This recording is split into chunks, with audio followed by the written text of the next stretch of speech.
The United States government secretly registered aliens.gov, and nobody told anyone. No press release, no announcement, no explanation.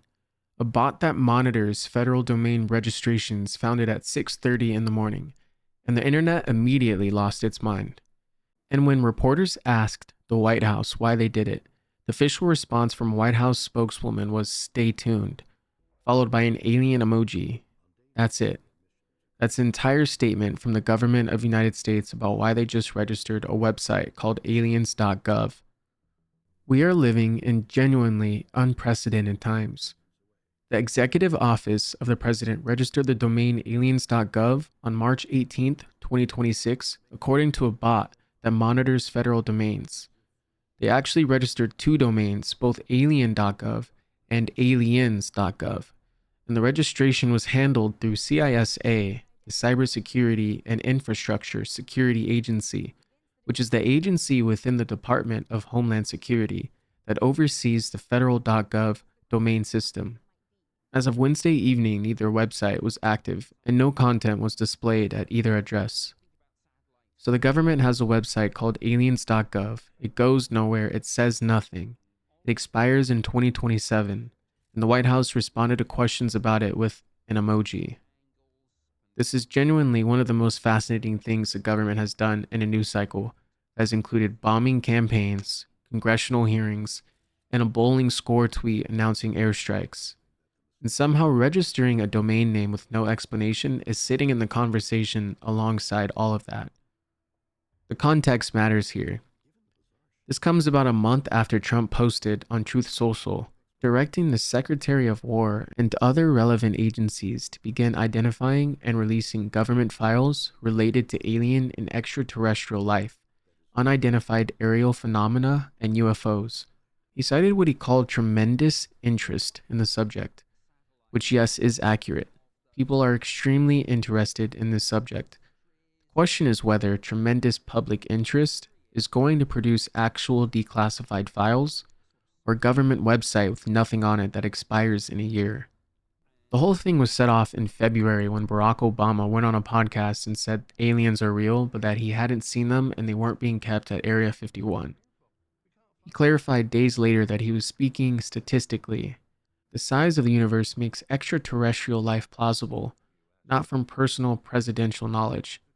But that clarification came after Trump was already on Air Force One accusing Obama of revealing classified information about aliens. Trump then said he would direct his own disclosure of UFO files to sort it all out. Then his people registered aliens.gov.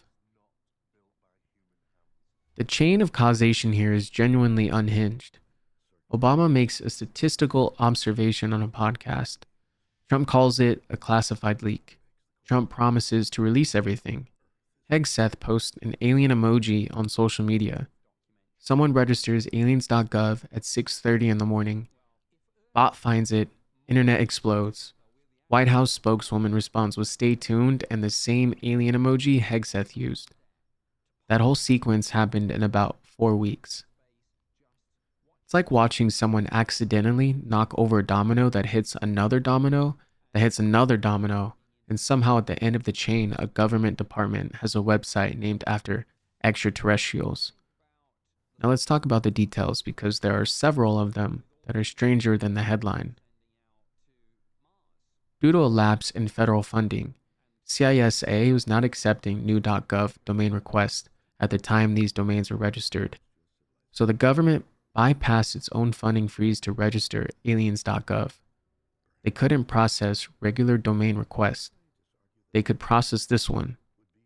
Somewhere a federal employee looked at the budget situation and the normal rules and decided that aliens.gov was important enough to register anyway. That person made a choice, and that choice is now a news story in every country on Earth.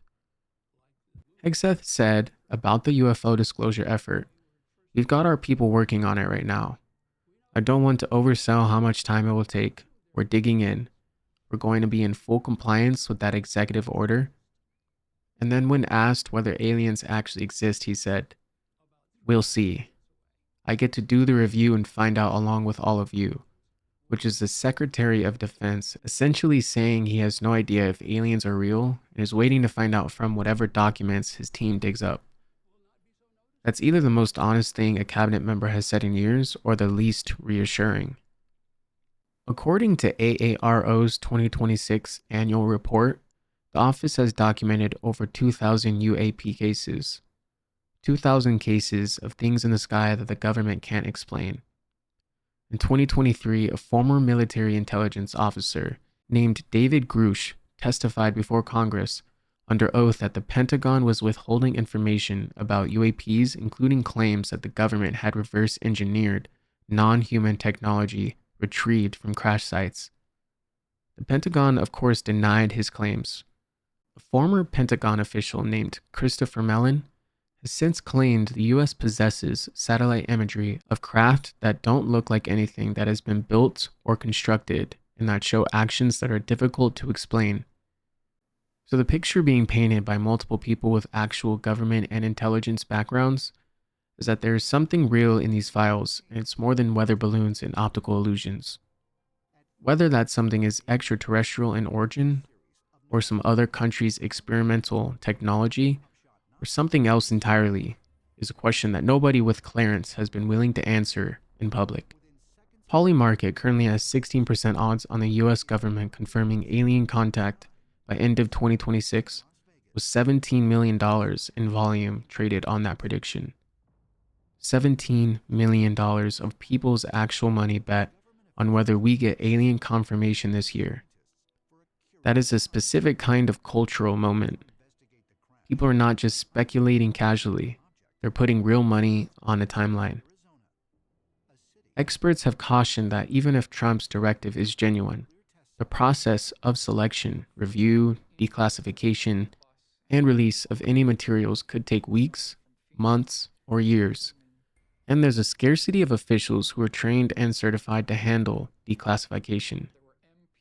So the realistic version of this is, even if there are files to release, and even if there's genuine political will to release them, the bureaucratic machine required to actually do that is slow and underpopulated, and probably not going to produce anything dramatic before aliens.gov expires in 2027. Which brings us back to the website that goes nowhere and says nothing. It's possible aliens.gov becomes the official portal for the most significant disclosure of information in human history. It's possible it becomes a government's public reporting tool for UAP sightings. It's possible it becomes a landing page with a phone number to call if you see something weird in the sky. And it's possible it just sits there until 2027 doing nothing and then gets quietly unregistered while everyone has moved on to whatever crisis comes next. The government's official statement on which of those outcomes is coming is an alien emoji and 2 words. Whatever is in those files, they are taking their time getting there. And in the meantime, there's a website registered to the most interesting question in human history, sitting completely empty at 6:30 in the morning, waiting for someone to fill it in. I would stay tuned.